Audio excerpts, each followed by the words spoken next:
一截教仙惊讶地道了句：他什么时候换了化身？截教众仙也是面面相觑，唯独在人群之后的金灵圣母、龟灵圣母与多宝道人赵公明或是轻笑，或是撇嘴。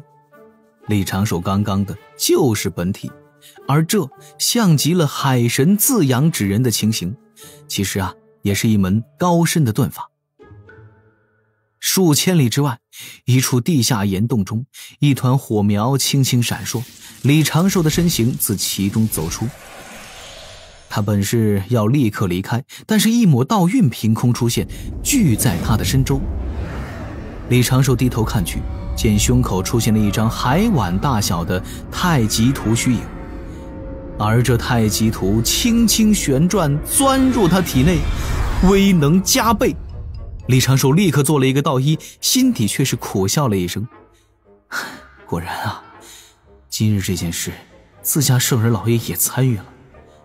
此前还有一段临时取走了太极图威能，此时又加倍给了回来。云霄、封神对圣人，罢了。李长寿轻轻一叹，不能被仙子的温柔冲昏头脑，这事儿还需要从长计议。桃花林中，此时的氛围略微有些不太对。边角处，一位女仙看着自己面前的男仙，小声问：师弟，你我算是哪般境界？桃花树下，金光圣母捏着裙角，可爱的面容上带着少许的怯弱，看着面前被自己喊过来的公明师兄，哆哆嗦嗦的说不出完整的句子。我可能对师兄，我可能已经对你已经热浪了。公明前辈额头满是问号，当真是不知为何。还有一位老道看着身旁那一同修行了半个元会的老道，笑道：道兄，你我可算是升温境。另外一位老道的眼神瞬间就变得无比的犀利。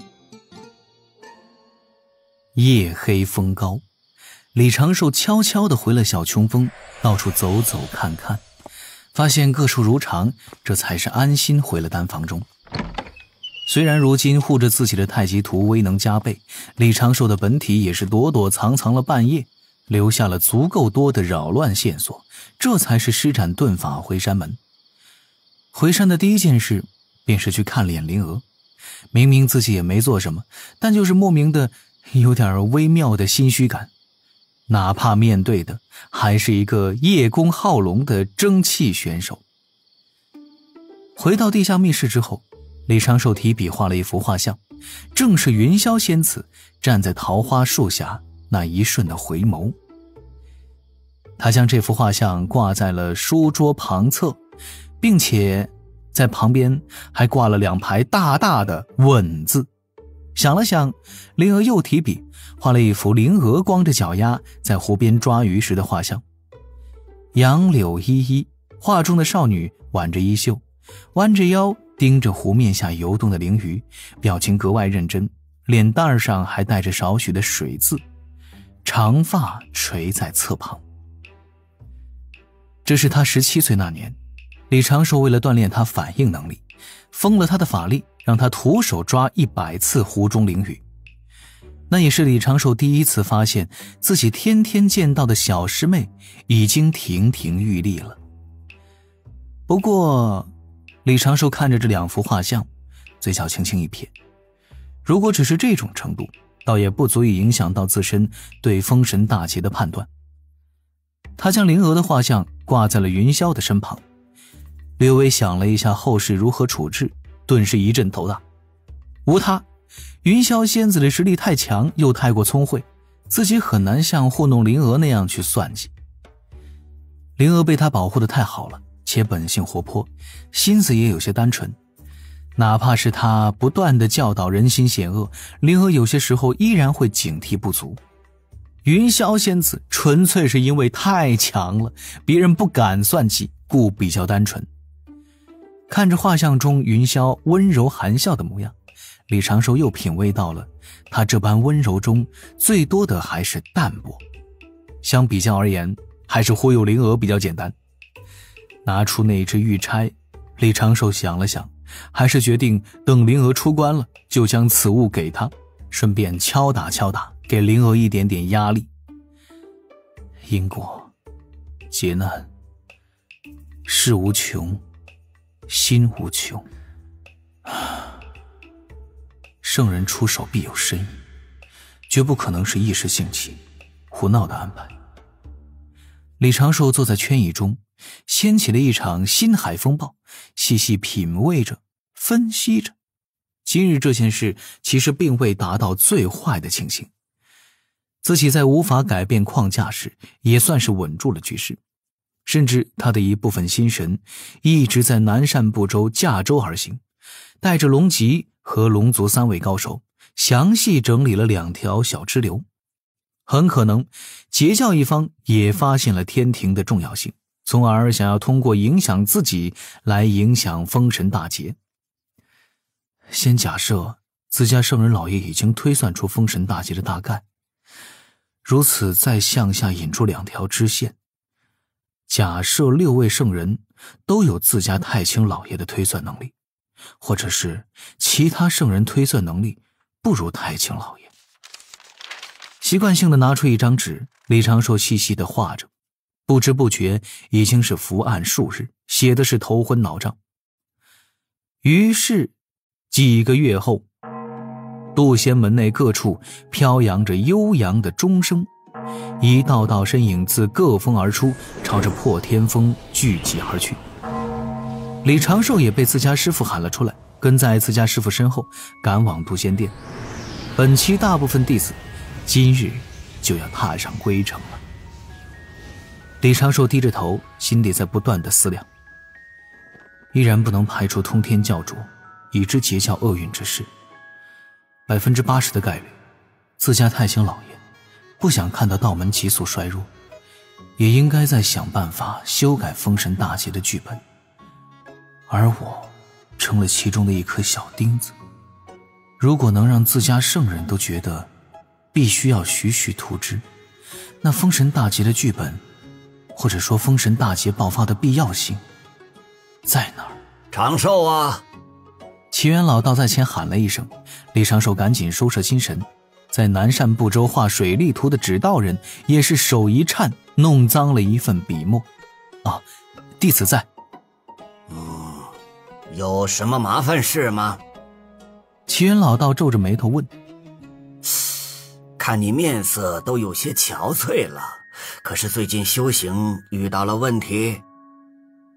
随之齐元老道传声道，你修行若有麻烦，还是去请教下掌门或者师公。啊，师父，您不用担心，弟子最近耗费心力太多了，修行的事倒是挺顺畅的，就是比成仙前慢了许多。句句属实，却毫无有效讯息。齐元老道这才是点点头，笑道：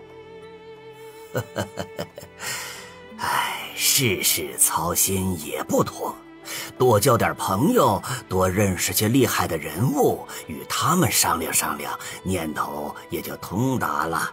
啊，切莫自满，也莫要过于忧虑。弟子记下了。李长寿的心底暖暖的，又是一阵无奈。我现在谋算思考的这些大事儿，除去自家圣人老爷，还能去找谁商量？但凡我开口说出有关封神的半件事儿，甚至提到这般大劫的半个字儿，恐怕都会引来紫霄神雷，非警告正式版吧。封神劫前，因果勾连，天庭当心，如何破局？李长寿沉吟几声，跟在师父身后细细思考着。云霄仙子之事证明了大劫并非是主观说躲开就已经躲开的。我如果因为提前进入天庭就感觉良好，估计真的会栽跟头。如果躲避无法解决问题，那我李长寿也只能在保证自己安全的基础上，配合着自家圣人去算计。所幸我现在还站在岸上，破局之法还有几条可选。功德金身最好是能在封神大劫之前凝成，这必然会成为我自己一张底牌库内的王炸。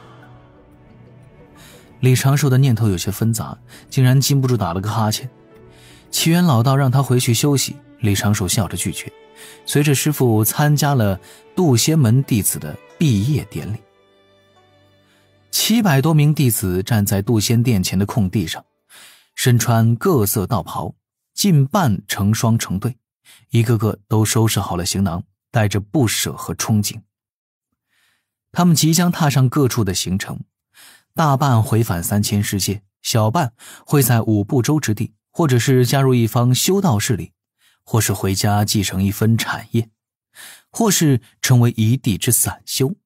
他们之中只有已成仙的，拥有渡仙门的无为经上篇，需要立下重誓，不可对外传授。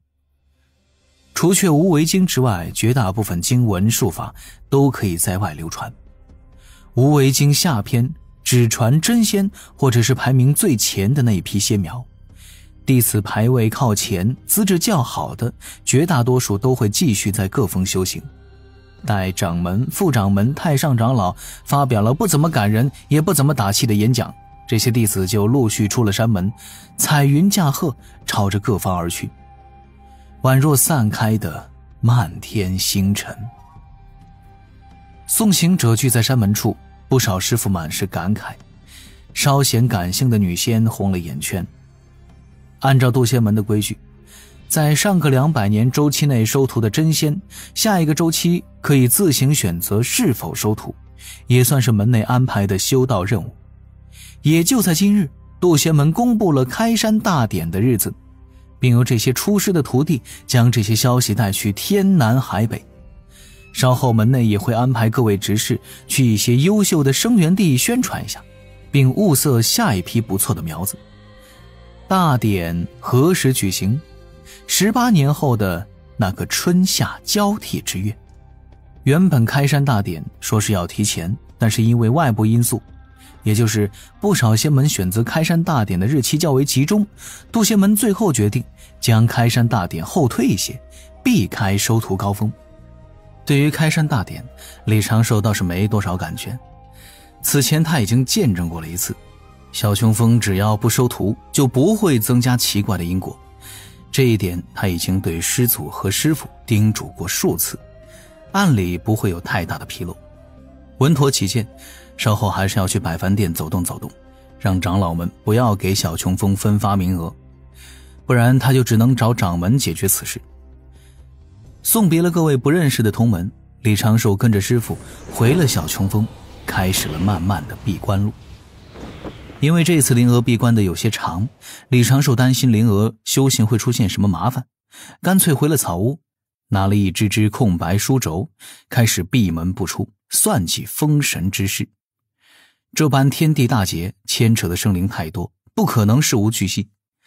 李长寿只能围绕一些核心人物、几位圣人老爷的意愿，以及天庭、西方教对此事的影响，从不同角度展开分析，并不断地带入假如我是玉帝，假如我是兰花草，假如我是不要脸的弹弓等等重要大佬的位置去细细推算。甚至他还特意地打开自己封起来的那一段记忆看了一眼，这一次没有再重新封印了，摊牌了。如果命中注定他就是太白金星，那么他就把这个太白金星干成与自己所知不一样的模样。先稳一手，对太白金星之事继续保持怀疑。这其实呢，又打开了全新的思路。李长寿综合自己所知之事，要么由现状去推算封神大劫，要么由自己所知的西游劫难天庭状况去反推封神大劫。原本的一团迷雾也渐渐地多了一些线索。奇缘经常能见，李长寿回草屋闭关之后，草屋之中无论日夜都会有法宝灯盏的光亮，日夜不停，月年不断。奇缘老道除却有些担心，还真是什么都帮不上。渐渐的，化州堆满了草屋，李长寿整个人都消瘦了许多。功夫不负有心人，他总算是推导出了一条最稳的路径。在这条路径上，他看到了封神大劫发生的一点必然性，看到了西方教会趁机做出的各种动作，也看到了天庭所扮演的角色。